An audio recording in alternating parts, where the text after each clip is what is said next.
ஒரு விஷயத்த எல்லாரும் கண்டிப்பாக செய்து சிவராத்திரி அன்னைக்கு பூஜை பண்ணணும். ஒரே ஒரு வில்வ இலையாவது இந்த 3ஆம் காலத்துல நம்ம சுவாமிக்கு வச்சிருந்தோம். அது ஏன் அப்படின்னா, ஒவ்வொரு காலமும் ஒவ்வொருவர் வழிபாடு செய்தது. முதல் காலத்துல பிரம்மதேவர் வழிபாடு பண்ணினார். 2வது காலத்துல மகாவிஷ்ணு வழிபாடு பண்ணினார்.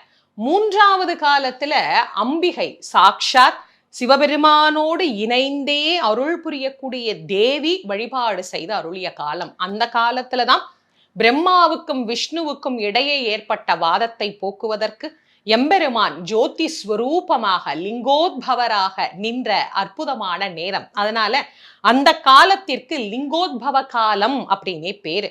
அதனால அந்த காலத்துல கண்டிப்பாக தூங்கக்கூடாது.